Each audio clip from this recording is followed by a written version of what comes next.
A paz do Senhor Jesus, pessoal, tudo bem? O meu nome é Kathleen e esse canal é Pra Jesus.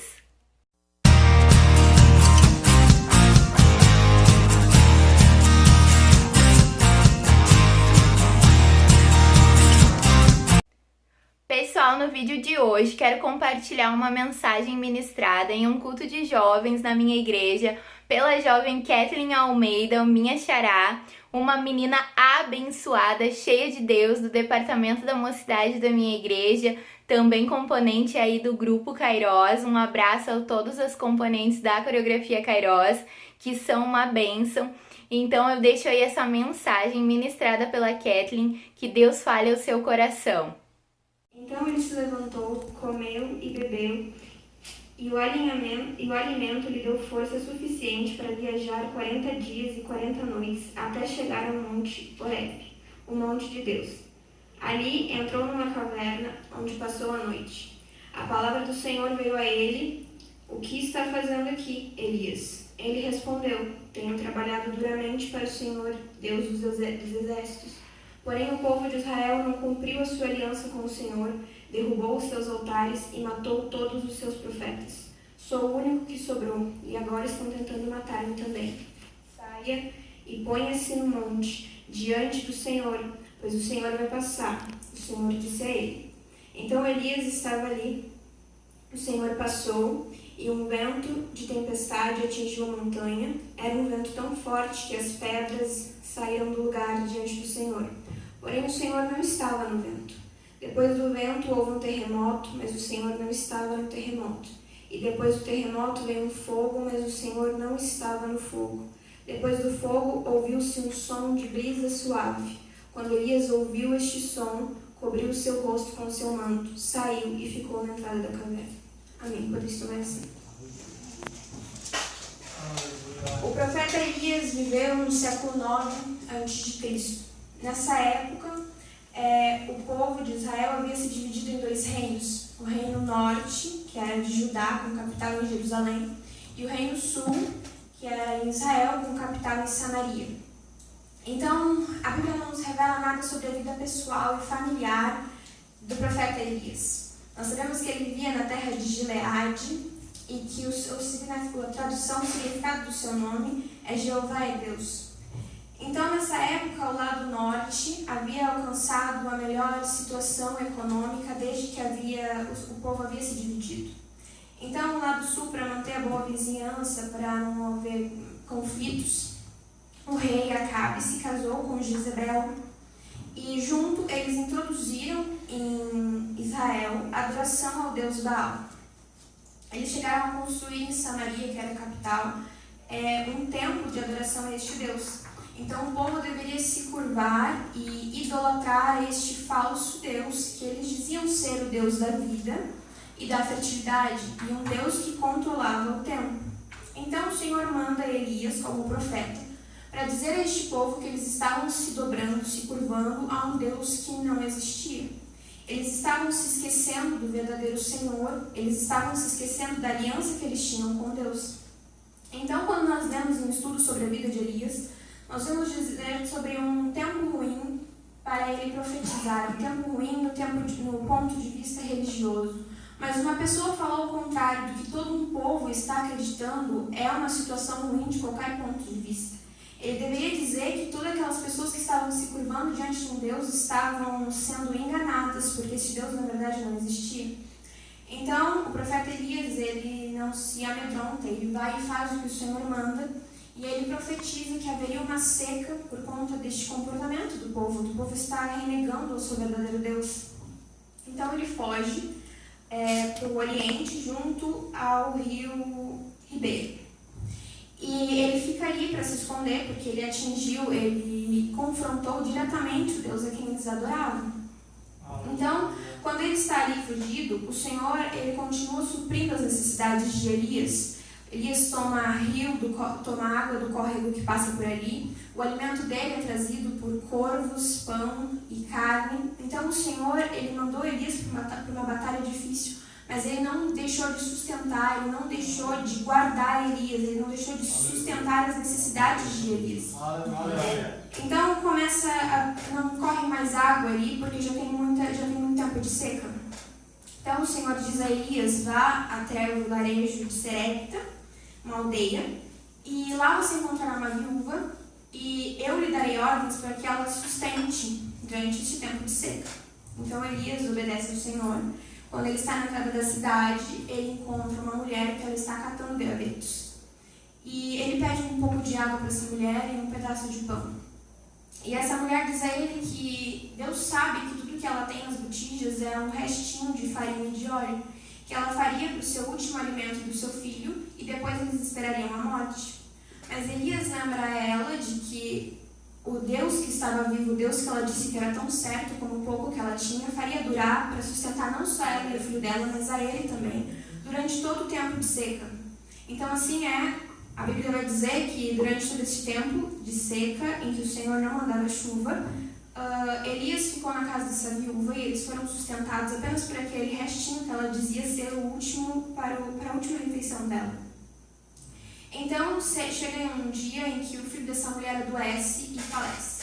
E essa mulher culpa Elias. Ela acha que Elias está ali, fez com que isso acontecesse ao filho dela.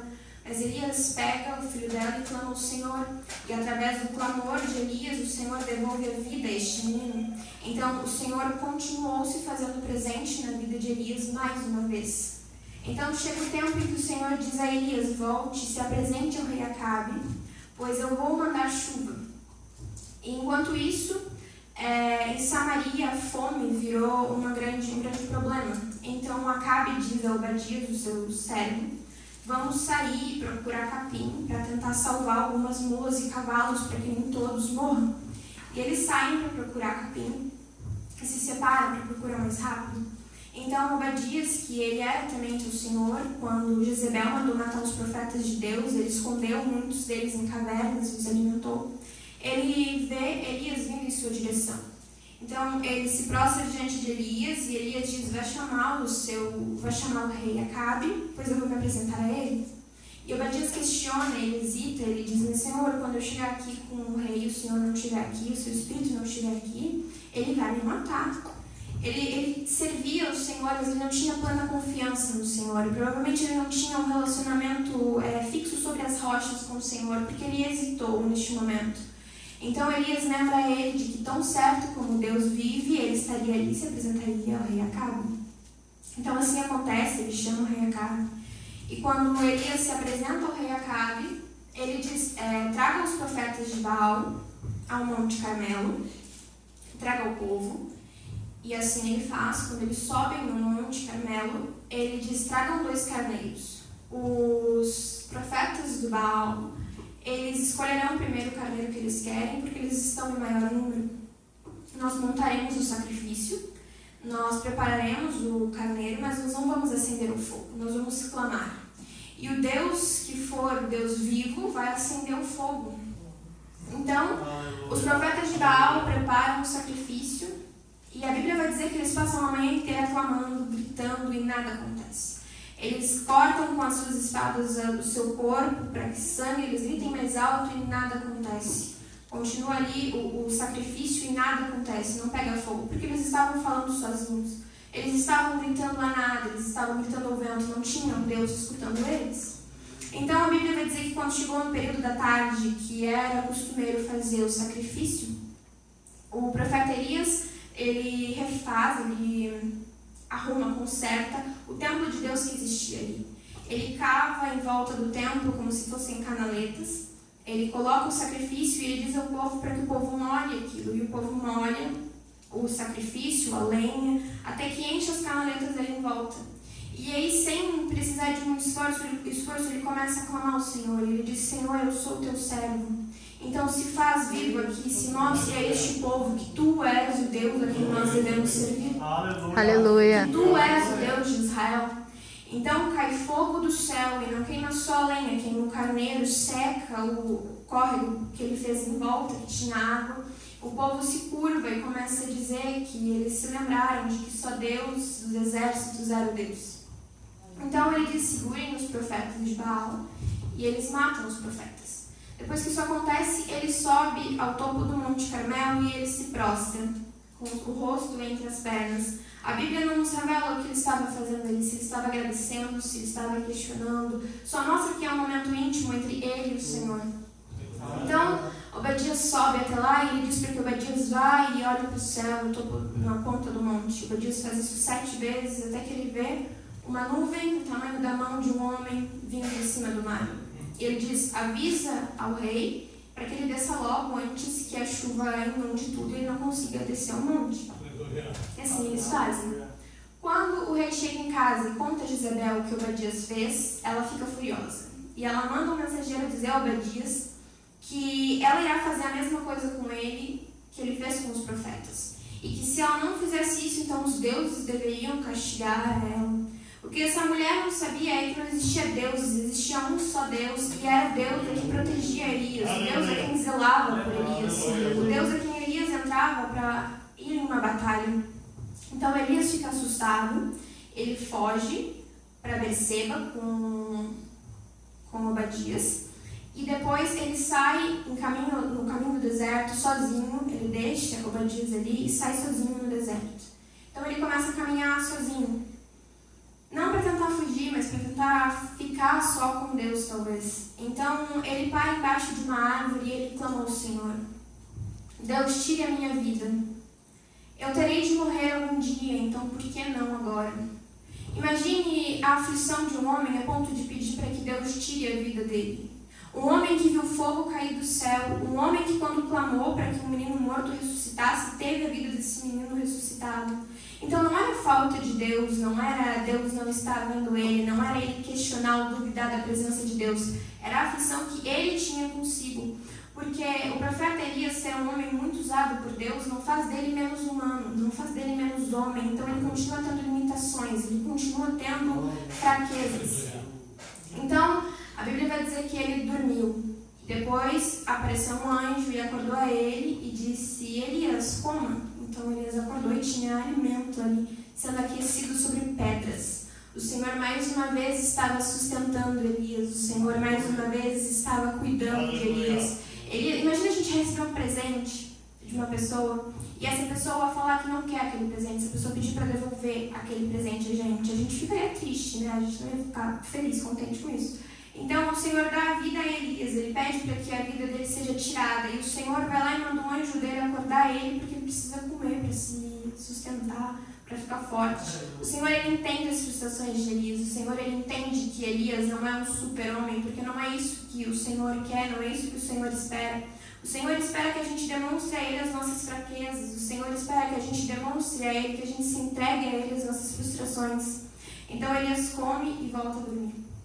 E o anjo vem novamente, diz para ele comer, porque agora ele vai ter um longo caminho pela frente. Elias acorda, come, e ele caminha 40 dias e 40 noites no deserto. Isso humanamente não é possível. Humanamente ele teria desmaiado, desidratado, não seria possível. Não seria possível se ele não estivesse sendo carregado pelo Deus dele. Não seria possível se ele não tivesse sustentado pelo Deus dele. Ele não foi alimentado por um homem que passou ali, não. O Senhor mandou um anjo levar o alimento dele. Às vezes a gente fica questionando, mas ninguém fala comigo. Quando o Senhor está prontamente falando com a gente face a face, a gente fica questionando, mas nenhum profeta pega na minha mão e fala assim, assim, assim, quando o Senhor está falando com a gente pessoalmente.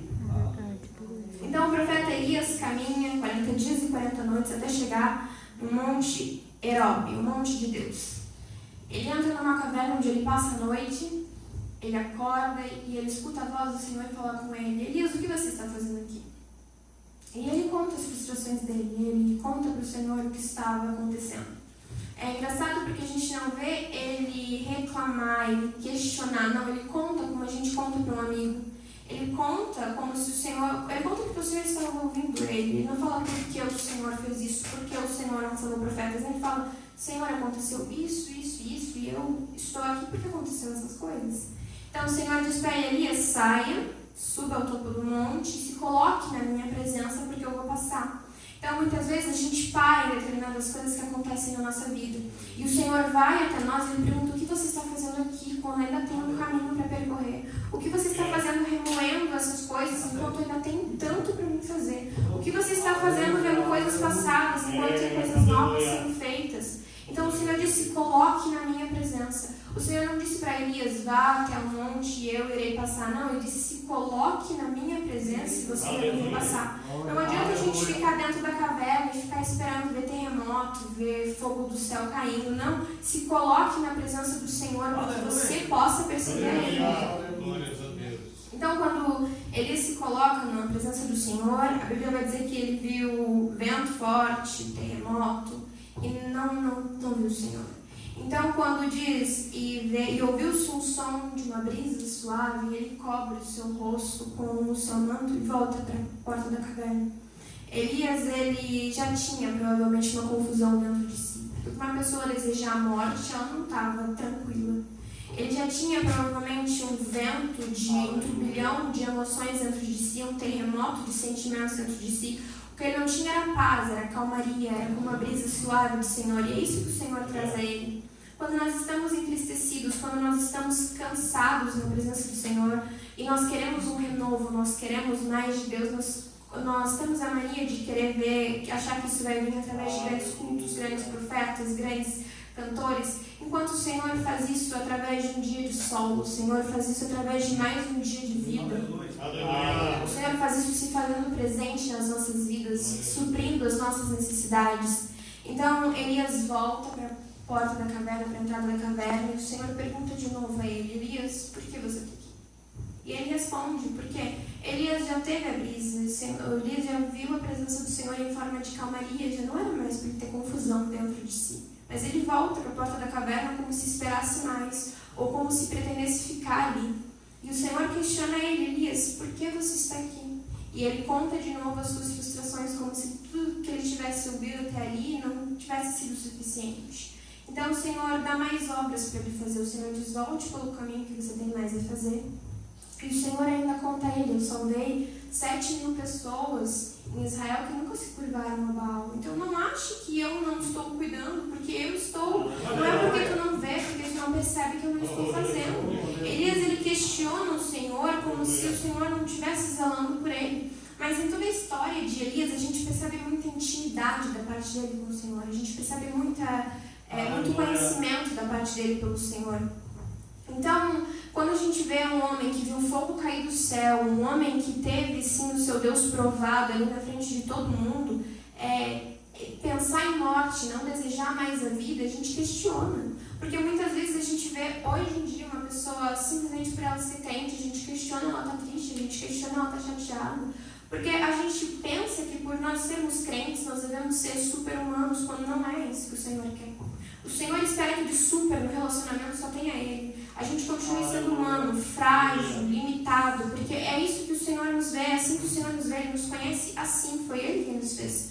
Então a gente não precisa criar muralhas em volta dos nossos sentimentos com o Senhor. A gente não precisa buscar questionar, a gente não precisa buscar responder ao Senhor porque a gente está assim, eu estou triste por isso, isso e isso. O Senhor só precisa saber que tu está triste, Ele só precisa que tu desfaça todas as entrelinhas diante dele. O Senhor precisa só que tu se derrame diante dele para que Ele veja a tua fragilidade, para que Ele te refaça no teu momento mais difícil, no teu momento mais triste. Porque quando nós estamos fracos, nós podemos perceber a grandeza do Senhor.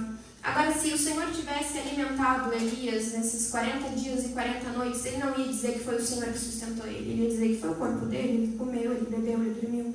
Mas não foi assim. O Senhor permitiu que ele passasse por 40 dias e 40 noites sem comer, sem parar, para que no final ele visse que foi o Senhor que sustentou ele. Para que ele chegasse no final e ele pudesse louvar e agradecer ao nome do Senhor, porque foi o Senhor quem guardou ele. No deserto, é um lugar muito quente durante o dia e muito frio durante a noite. Tem animais peçonhentos, perigosos.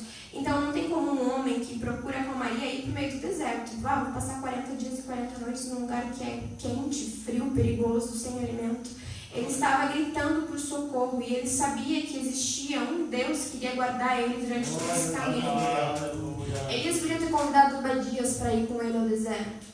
Ele podia ter contado para Obadias as suas frustrações, mas aí provavelmente quando Obadias ia dizer, sério, você deve estar se vitimizando, porque Deus acabou de derramar fogo do céu diante do teu clamor e tu quer morrer? E Deus não, porque Obadias não conhecia as frustrações dele. Obadias não viu a solidão que provavelmente ele deve ter passado todo o tempo em que ele ficou escondido, em que ele ficou isolado, Então ele chega diante do Senhor e ele se derrama porque ele sabe que não vai ter questionamentos, não vai ter o porquê, não, o Senhor ele só vai guardar, ele só vai sustentar ele. Aleluia. O Senhor vai desfazer qualquer dúvida que tenha no coração dele e fazer ele se lembrar de quem ele é, para que ele volte e siga o caminho que o Senhor preparou para ele seguir.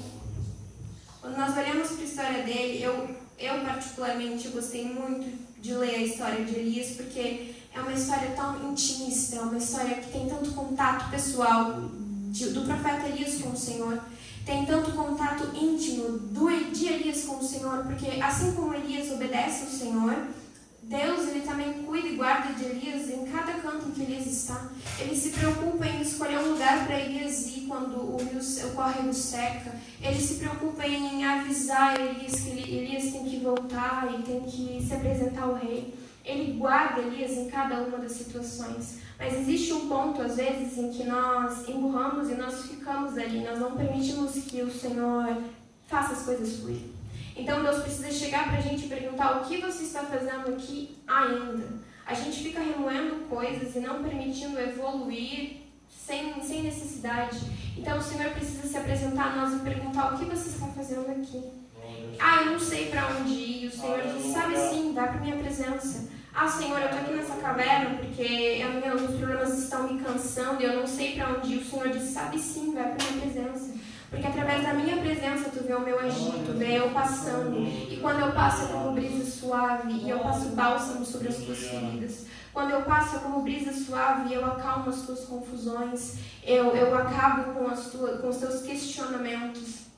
Então, quando a gente procurar um relacionamento com o Senhor, como Elias tinha, um relacionamento intimista, quando passarmos por vales, quando nós passarmos por desertos, nós não precisaremos nos preocupar com o alimento. O Senhor irá suprir as nossas necessidades.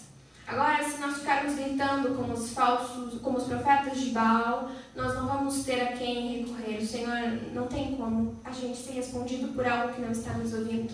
Nós precisamos construir um relacionamento sólido, porque nós queremos. Nós precisamos buscar conhecer a Deus porque nós queremos. E o que existe do outro lado, o Senhor, o relacionamento por parte dele é tão magnífico, é tão incrível a gente sofrer e ter o Senhor para poder nos ajudar, a gente estar feliz e ter o Senhor para compartilhar, a gente quando ter dúvidas, ter o Senhor para responder e não alguém para falar o porquê de dúvidas. Quando nós procuramos um relacionamento sólido com o Senhor de verdade, isso envolve amor da parte dele, um amor grandioso por parte dele. Às vezes nós focamos nas coisas em que o Senhor faz, nos grandes dons, nas grandes coisas em que o Senhor proporciona, e é realmente lindo, mas o Senhor ele tem um grande amor dele antes para oferecer. O amor do Senhor envolve o nosso relacionamento pessoal com ele. Para a gente conhecer verdadeiramente, a gente precisa se prostrar diante dele e permitir que ele se apresente assim como a gente se apresenta às pessoas. A gente precisa conhecê-lo pela palavra e a gente tem esse fácil acesso à palavra. A gente tem ele disponível todos os dias. O véu foi rasgado. Hoje a gente pode ter mais intimidade do que Elias tinha com o Senhor. Elias, um fogo caindo do céu. A gente pode ter mais intimidade com o Senhor se nós quisermos, se nós buscarmos assim. Porque Cristo foi um sacrifício vivo pelas nossas vidas. Então hoje a gente não precisa se preocupar em fazer sacrifícios ao Senhor. Nós já estamos salvos. Nós precisamos nos preocupar em ter um relacionamento de intimidade com Ele, em agradar ao coração do Senhor. E isso mesmo que a gente não esteja feliz, mesmo que nem sempre a gente esteja com tudo esclarecido, ainda assim o Senhor se preocupará em desfazer os nós que nos fazem ficar presos no mesmo lugar. Então, que a gente busque intimidade mais ainda do que Elias tinha, porque é lindo ver a intimidade dele, mas nós podemos ter ainda mais. Que nós possamos ter a certeza de que não importa quantos dias a gente vai caminhar no deserto, o Senhor vai nos sustentar, independente de quanto tempo for. Nós não precisamos nos preocupar se as nossas forças estão acabando, o Senhor faz ela durar durante o período de seca inteirinho. A gente não precisa se preocupar se vai ter alguém para nos ouvir, se vai ter um amigo ali do nosso lado, porque existe Jesus Cristo. Existe o Espírito Santo. Então, a gente não precisa ficar questionando, a gente precisa deixar que o Senhor ele desfaça os questionamentos que a gente tem. A gente precisa nos entregar ao Senhor, assim como nós somos, com as nossas limitações e fraquezas. Não é que a gente não venha criar essa ideia de falso, de grandes cristãos, de super-humanos, porque nós não somos isso. Não é isso que o Senhor quer Deus se fez homem, humano, para passar por essas fraquezas, foi torturado na cruz do Calvário, levando em conta essas fraquezas, sendo homem. Então nós não podemos viver fingindo que nós não somos isso, viver fingindo usando uma máscara de muralha, uma máscara de ser forte. Se nós não quisermos nos derramar, mostrar a nossa fraqueza para as pessoas, nós precisamos demonstrar ela para o Senhor. Nós precisamos nos derramar diante do Senhor. Porque o Senhor sabe, mas Ele quer ouvir da gente. Ele quer ouvir da gente, assim como Elias contou para ele. Porque quando ele chegar para ti e ele perguntar o que tu está fazendo aqui ainda, a gente vai poder contar para ele porque a gente está parado no mesmo lugar. A gente vai poder contar para ele o que nos faz ficar remoendo dores passadas. A gente vai poder contar para o Senhor o que nos entristece. Contar para o Senhor o que nos traz, o que faz a gente perder a noite de sono. Agora, só se a gente tiver um relacionamento real. E ele está disponível a ter esse relacionamento. Basta a gente querer. Basta a gente se abrir a ter esse relacionamento com Ele, que Ele possa nos ajudar e ser suporte durante as noites de dor e os dias. Então nós precisamos querer ter esse relacionamento, buscar ter esse relacionamento. Então nós teremos intimidade com o Senhor e nos momentos de dor e aflição Ele se fará presente na nossa vida. E nos momentos de alegria Ele também se fará presente na nossa vida, porque Ele está disponível para ser o nosso melhor amigo. Nós não vemos um servo, um patrão fazer o que o Senhor fez ali por Elias, né? Levando alimento para o seu servo quando ele está doente. Mas nós vemos um pai fazer isso pelo seu filho. E é esse relacionamento que o Senhor quer ter conosco, um relacionamento de pai e filho, um relacionamento de intimidade. Então eu espero que, através dessa palavra, o Senhor tenha tocado no teu coração. E que o Senhor possa vir te fazer, entender, querer, desejar mais a Ele, desejar mais do que Ele tem a nós. Eu convido aqueles que querem. Esse foi o vídeo, pessoal, que essa mensagem poderosa sobre o profeta Elias tenha clamado aí no seu coração, tenha falado com você, assim como falou comigo e com toda a igreja durante esse culto abençoado. Que Deus continue usando aí a Kathleen com essa autoridade, com esse poder da palavra de Deus. Que Deus abençoe o seu lar e a sua família. E não esqueça que Jesus te ama. Um beijo e até o próximo vídeo.